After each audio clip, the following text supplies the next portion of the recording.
রাত 10:30টার কাছাকাছি বারান্দায় কাউচে বসে আছে সূচনা। ঝিরিঝিরি বৃষ্টি বাইরে, বাতাসের বেগটা একটু বেশি।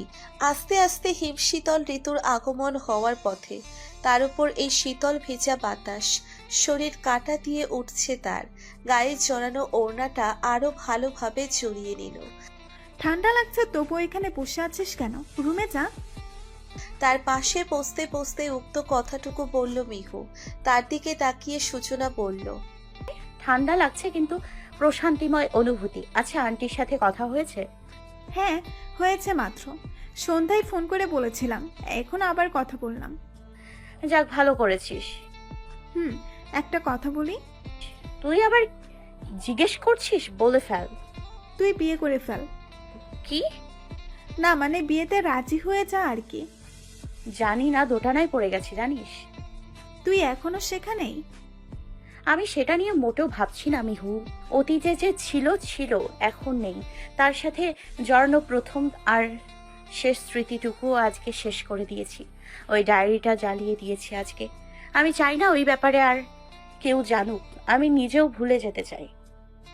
সূচনার কথা শুনে মিহু উৎফুল্লতা মিশ্রিত কণ্ঠে বলল, ওহ সুচি, এতদিন পর একটা ভালো কাজ করেছিস। অনেক খুশি আমি।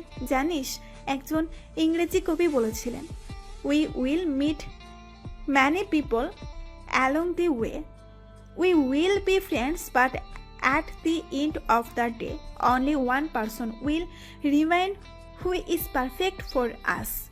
ঠিকই তো, চলার পথে কত মানুষের সাথে পরিচয় হয়, কিন্তু দিন শেষে একজনই থাকে যে বেস্ট হয়। তাই যাই করিস না কেন ভেবে চিন্তে করবি, যেন পরে না আফসোস করতে হয়। আর একটা কথা মনে রাখিস, আমি সবসময় আছি তোর সাথে। জবাবে একগাল হাসল সূচনা। হাসতে হাসতেই বলল, থ্যাংক ইউ সবসময় পাশে থাকার জন্য। আর এই প্রবাদ বাক্য যে কোন কবি করেছেন তা আমার ভালো করেই জানা। এখন আই রুমে। সূচনার কথাই জিভ কামড়ে ধরল মিহু। বুঝে গেছে মেয়েটা। ধ্যাত, বোকা বোকা হাসি দিয়ে সূচনার সাথে পা বাড়ালো রুমে। আব্বু, আমি বিয়েতে রাজি। ড্রয়িং রুমে সোফায় বসে খবরের কাগজ পড়ছিলেন আরহাম সাহেব। তখনই সূচনা এসে উক্ত কথাটুকু বলল। মেয়ের এমন সোজাসাপটা কথায় তিনি কিঞ্চিত অবাক হলেন। সূচনার দিকে অবাক চিত্তে তাকিয়ে আছেন মিসেস দিশা আর আরহাম সাহেব। সূচনার শান্ত দৃষ্টিতে তাকিয়ে আছে তাদের দিকে। গলা খাকারি দিয়ে আরহাম সাহেব জিজ্ঞেস করলেন, তুমি যা বলছো তাই কি তোমার শেষ সিদ্ধান্ত? হ্যাঁ আব্বু। কিন্তু তারা আমাদের কথা কেন মানবে? পনয় তাদের একমাত্র ছেলে, আর একমাত্র ছেলের বিয়েতে তারা কোনো আয়োজন করবে না, তা কি করে হয়? আমি জানি না আব্বু, কিন্তু আমি চাই না যে আমার বিয়েতে কোনো ধরনের অনুষ্ঠান হোক। যদি রাজি থাকো তাহলে আমিও বিয়েতে রাজি, না হয় আমি বিয়ে করব না। মিসেস দিশা মনে মনে ভাবতে লাগলেন, সে জানে তার মেয়ে ভিড়ভাট্টা লোকসমাগম এত পছন্দ করে না, এড়িয়ে চলে। কিন্তু তাই বলে নিজের বিয়েতে কিছু করতে দিবে না, এটা কেমন কথা? আশ্চর্য। তার ভাবনার মাঝে আরহাম সাহেবের কণ্ঠ। তুমি রুমে যাও, আমি দেখছি। জি। সোফা থেকে উঠে রুমের উদ্দেশ্যে পা বাড়ালো সে। রুমে এসে ধপ করে বিছানায় শুয়ে পড়ল। একা একা আর ভালো লাগছে না। মেহুটাও চলে গেছে সকালে। ছোটবেলা থেকে একা একা বড় হয়েছে সে। নিজের কোনো ভাই বোন নেই, তার বাবারও আর কোনো ভাইও নেই। বাবা মা গত হয়েছেন অনেক আগে। দুটো বোন আছে, তাদের মধ্যে একজন ফ্যামিলি নিয়ে ইতালিতে থাকেন। তার এক ছেলে এক মেয়ে।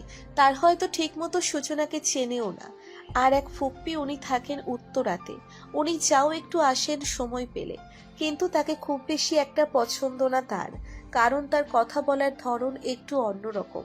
কথা দিয়েই খুব সহজে মানুষের অনুভূতিতে আঘাত দিতে পারেন। তার দুই ছেলে এক মেয়ে, রিশা, ইবাদ আর নিহাদ। নিহাদ বিয়ে করেছে, 4 বছরের বেশি হবে। তাদের একটা মেয়েও আছে, ঋতুকা।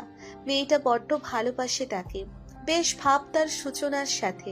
কিন্তু সূচনা তার ফুপ্পি মিসেস আফরোজার কারণে তাদের বাসায় যায় না, যার দরুন দেখাও হয় না। তবে মাঝে মধ্যে ভিডিও কলে কথা হয়। ইরাদ এবার অনার্স 2য় বর্ষে পড়ছে, আর ঈশা সবে এসএসসি পরীক্ষার্থী। সূচনার আম্মু তার বাবা মায়ের একমাত্র মেয়ে। ভাই আছে 2টা।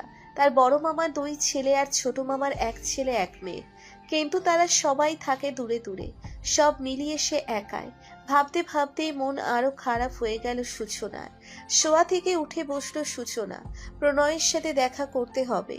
তার বাবা যা বলবে বলুক, তার একান্তে কথা বলাটা জরুরি। কিন্তু কিভাবে বলবে দেখা করার কথা? তার কাছে তো প্রণয়ের নাম্বারটাও নেই। হঠাৎ খেয়াল হলো তার মায়ের কাছে তো আছে, কিন্তু সোজা যেয়ে যে তাকে বলা যায় না। আম্মু ওনার নাম্বারটা দাও। এখন কি করবে তাহলে? একটাই পথ আছে। বিছানা থেকে উঠে কাবার থেকে জামা কাপড় নিয়ে সোজা ওয়াশরুমে ঢুকলো। শাওয়ার নিয়ে নিজেকে পরিপাটি করে বেরুলো রুম থেকে। রান্নাঘরের সামনে ঘুরঘুর করছে সে। তা দেখে মিসেস দিশা বলল, এভাবে গুড়গুড় করছিস কেন? কিছু লাগবে? এমনিতেই কিছু লাগবে না। রান্নাঘর থেকে ড্রয়িং রুমে এসে বসলো। মিনিট 20 বাদ আবার রান্নাঘরে যেতে দেখলো মিসেস দিশা নেই। তার রুমের দিকে পা বাড়ালো। পা টিপে টিপে রুমে প্রবেশ করলো, কিন্তু রুমে নেই। ওয়াশরুম থেকে পানির শব্দ পেয়ে বুঝতে পারলো যে শাওয়ার নিতে গিয়েছে। বেডসাইড টেবিল থেকে ওনার ফোন নিয়ে কল লিস্টে ঢুকতেই দেখা গেল প্রণয় দিয়ে সেভ করা একটা নাম্বার। তাড়াতাড়ি নিজের ফোনে টুকে ফোন রেখে বেরিয়ে এলো রুম থেকে। নিজের রুমে এসে বারান্দায় যেয়ে ফোন নিয়ে বসলো কাউচে। নাম্বার তো নিয়েছে, কিন্তু ফোন করবে কি, বলবে কি দিয়ে শুরু করবে? দৌড়ো দৌড়ো বুকে নাম্বার ডায়াল করলো, আবার সাথে সাথেই কেটে দিল। আবার ডায়াল করে আবারও একই কাহিনী। অতঃপর নিজেকে ধাতস্থ করলো, বলল, সে কি বাঘ না ভাল্লুক যে এত ভয় পাচ্ছি? কল দিব, বলবো কথা আছে, দেখা করেন, শেষ কাহিনী। এবার ডায়াল করলো, কিন্তু আর কাটলো না। দুবার রিং হতেই রিসিভ করা হলো। ওপাশ থেকে শীতল কণ্ঠে কেউ বলল, আসসালামু আলাইকুম, কে বলছেন? সূচনা নিচু স্বরে বলল। ওয়ালাইকুম আসসালাম, আমি সূচনা। ওপাশ থেকে প্রণয়ের তরফ হতে কোনো আওয়াজ পাওয়া গেল না। সূচনাও চুপ রইল। হঠাৎই প্রণয় বলে উঠল, তুমি আমার নাম্বার চুরি করেছো মিস রঙ্গন? সূচনা ভ্রুকুটি করে জিজ্ঞেস করলো, রঙ্গনকে? কেন তুমি? যাক, সেসব আমার নাম্বার চুরি করে তারপর ফোন দিলে। ইম্পর্টেন্ট কিছু বলার আছে? জি, আমার কথা আছে আপনার সাথে, দেখা করতে পারবেন? আজকে? জি। আজকে অফিস থেকে বের হতে দেরি হবে আমার, প্রায় সন্ধ্যা হয়ে যাবে। ও, তাহলে কালকে? ঠিক আছে। আচ্ছা, এই জন্যই কল করেছিলাম, বিরক্ত করার জন্য দুঃখিত। জবাবে প্রণয়কে কিছু বলতে না দিয়েই ফোন রেখে দিল সূচনা। ফোন রেখে বারান্দায় বসে রইল চুপচাপ। মনে মনে আওড়ালো মিস রঙ্গন বলে নিজেই হেসে ফেলল। একা একা হাসছিস কেন? মিসেস দিশার কণ্ঠে হাসি থেমে গেল সূচনার। থতমত গিয়ে বলল, কই হাসছি? আমি তো দেখলাম। ভুল দেখেছো। হয়েছে, মিথ্যা বলিস না, এখন খেতে আয়। চলো। নিজের ব্যবহারে নিজেই অবাক হলো সূচনা। আসলেই সে হাসছিল প্রণয়ের সেই সম্বোধনে। গালে হাত দিয়ে মনমরা হয়ে ডাইনিং টেবিলে বসে আছে সূচনা। মাত্র সন্ধ্যা 7টার মতো বাজে। এখনই সকাল হতে কত সময় বাকি। কখন হবে সকাল? কখন দেখা হবে? কখন বলবে? ভাবনার সুতোয় টান পড়ল ফোনের আওয়াজে। প্রণয়ের নাম্বার। তড়িৎ গতিতে ফোন হাতে নিল সে। রিসিভ করতেই শোনা গেল প্রণয়ের কণ্ঠ। মিস রঙ্গন? আবারও সেই অদ্ভুত সম্বোধনে থমকালো সূচনা। মন গহীনে জোগাড় হলো অদ্ভুত এক অনুভূতির। ওপাশ থেকে আবারও ডাক পড়ল, মিস রঙ্গন, আমি আপনার বাসার সামনে, তাড়াতাড়ি আসুন। চমকে গেল সূচনা। বাসার সামনে মানে? চমকিত স্বরে জিজ্ঞেস করলো, বাসার সামনে মানে? এখানে কেন এসছেন? আর আমি আসবো কেন? ইম্পর্টেন্ট কথা বলবে না? হ্যাঁ, কালকে দেখা করবেন বলেছিলেন। তাহলে? আমি ভাবলাম অনেক ইম্পর্টেন্ট কিছু, আর সেটা আজকেই বলতে চাইছো, তাই আসলাম। আমি এখন আসতে পারবো না, আম্মু আসতে দেবেন না। আন্টিকে বলো প্রণয় এসেছে। সূচনা আমতা আমতা করে বলল, আসলে আম্মুকে না জানিয়ে আপনার সাথে দেখা করতে আসলাম, তাই এখন বলতে পারবো না। প্রায় ডোন্ট কেয়ার ভাব নিয়ে বলল। এত কিছু জানি না, come first, I am waiting. সূচনা আর কিছু বলার আগেই সংযোগ বিচ্ছিন্ন করলো প্রণয়। সূচনা পড়ল ঝামেলায়। কি করবে, কিভাবে যাবে? না চেয়েও তো পারবে না। মানুষটা তার জন্য এতক্ষণ অপেক্ষা করবে আর সে যাবে না, এতটাও পাষাণ হওয়া দায়ী তার। দরু দরু বুকে মিসেস দিশার রুমে গেল সে। বিছানায় বসে ইসলামিক বই পড়ছিলেন। সূচনা চেয়ে নিচু স্বরে ডাক দিল। আম্মু। মাথা তুলে সূচনার দিকে তাকালেন মিসেস দিশা। বললেন, বল। আম্মু, আমি একটু বাইরে যাই। মিসেস দিশা কপাল কুঁচকে জিজ্ঞেস করলেন, বাইরে যাবি মানে? সন্ধ্যার সময় এখন বাইরে যাবি? বাইরে মানে মেইন গেটের ভেতরেই থাকবো। ঘরে থাকতে দম বন্ধ লাগছে। একটু হেঁটে আসি। কামাল চাচা তো আছেই গেটে। যাই। ঠিক আছে, কিন্তু বেশি সময় নিস না, তাড়াতাড়ি আসিস। ঠিক আছে আম্মু। মিসেস দিশার রুম থেকে বেরিয়ে দ্রুত পায়ে ছুটল বাইরে। মেইন গেটের সামনেই একটা কালো রঙের গাড়ি, তার সাথে হেলান দিয়ে দাঁড়িয়ে আছে প্রণয়। সূচনা বিড়াল পায়ে এগিয়ে গেল। নীল রঙের শার্টটা ঘামে ভিজে একাকার, লেপ্টে আছে শরীরের সাথে, কপালে বিন্দু বিন্দু ঘাম। আচ্ছা, এখন তো এত গরম না, তাহলে এত ক্লান্তি? আর এদিকে সূচনা বেচারি হিমশীতল হাওয়ায় যেন জমে যাচ্ছে। মাথার ঘোমটাটা ভালো করে টেনে নিল সূচনা। প্রণয়ের চোখে চোখ পড়তেই প্রণয় বলল, গাড়িতে বসে কথা বলতে আপত্তি আছে? তার দিকে তাকিয়ে দুই দিকে মাথা নাড়ল সূচনা। অর্থাৎ সমস্যা নেই। গাড়ির সিটে বসে হাত কচলাচ্ছে সূচনা, আর প্রণয় তীক্ষ্ণ দৃষ্টিতে তাকিয়ে আছে তার দিকে। মিস রঙ্গন এভাবে হাত কসলাতে থাকবে না কিছু বলবে? বলবো। তাহলে বলো। সূচনা ফাঁকা ঢোক গিলল কয়েকটা, তারপর বলল, আমি বিয়েতে রাজি, তবে তবে?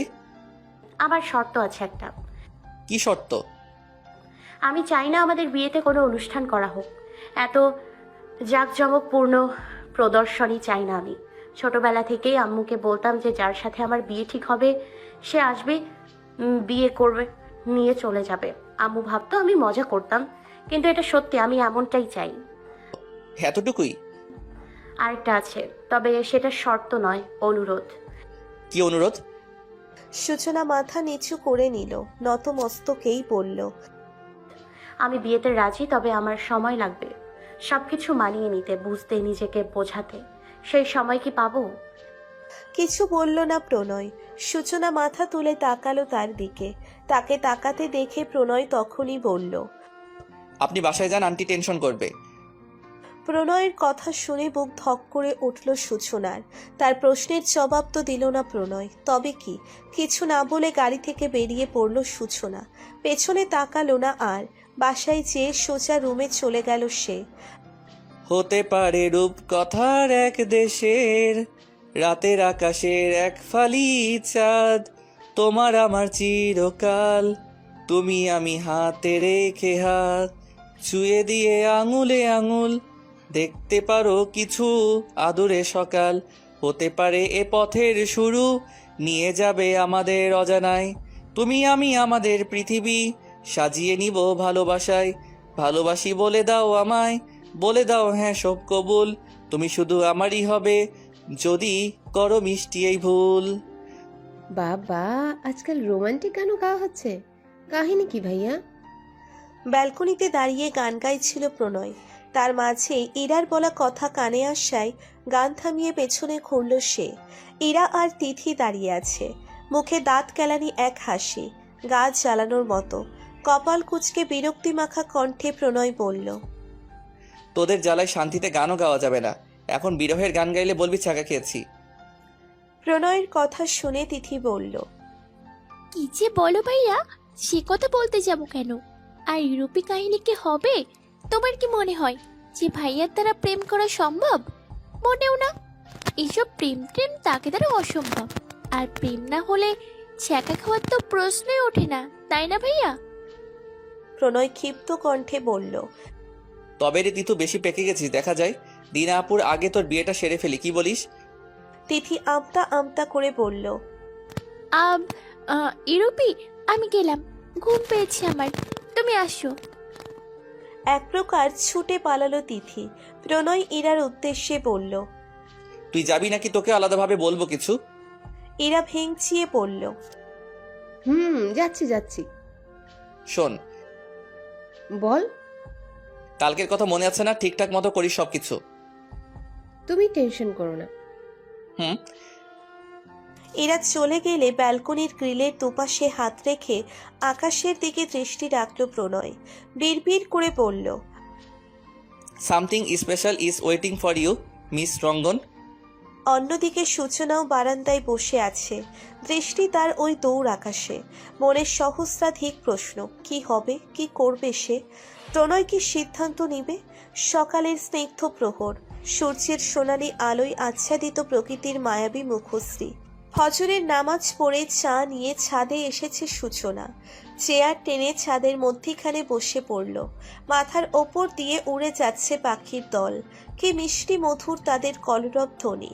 বাতাসের সাথে তাল মিলিয়ে সূচনার খোলা চুলগুলো উঠছে। প্রাণ ভরে লম্বা করে শ্বাস নিল কয়েকটা সে। এখন ভালো লাগছে, শান্তি লাগছে একটু। মিনিট 30 সেভাবেই বসে রইল। সূর্যের আলোর প্রখরতা বৃদ্ধি পাচ্ছে আস্তে আস্তে। চেয়ার ছেড়ে উঠে দাঁড়ালো সূচনা। ছাদ থেকে নেমে আসলো। বাসায় আসতেই দেখা হলো মিসেস তিশার সাথে। সূচনাকে দেখে বললেন,